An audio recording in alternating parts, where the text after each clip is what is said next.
ملا حیدر شریفزاده امام خطیب مسجد جامع شهر کلاب به نام امام اعظم در موعظه‌اش پیش از نماز عید رمضان از بالا رفتن نرخ و نوا در عرفه عید گله کرد.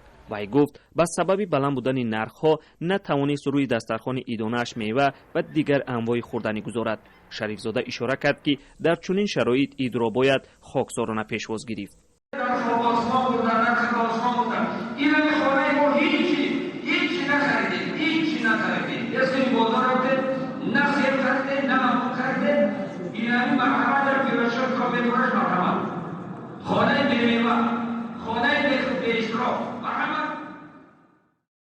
با گفته چند از نمازگزاران ملا حیدر شریفزاده حالتی را بیان داشت که آنها نیز روبرویند و نه تنها در کلاب. این ساکن دوشنبه نیز به خبرنگاران آزادی از گرانی نرخ‌ها شکوه کرد و چنین مشورت داد.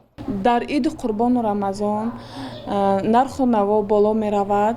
شرط نیست که آدما روان یگان جا قرض بگیرند یا یگان جا چی کنند برای دسترخوانشان پر دبدبه گذراندن. من و یاد توصیه میدم که اینم خیلی دسترخوان عادی. هر سال در عرفه عیدهای رمضان و قربان نرخ و نوا به مراتب بالا می رود. چنانچه آرد در یک ماه اخیر به حساب میانه تا 8% گرانتر شده است. نرخ برخی از میوه و سبزوات در ماه اپریل از 4 تا 17% بالا رفته است. در همین حال ساکنان دعوت‌های جمع‌آوری فطر روزه را نیز به بحث می‌کشند. امسال مقامات دولتی نیز به این دعوت‌ها همراه شده‌اند.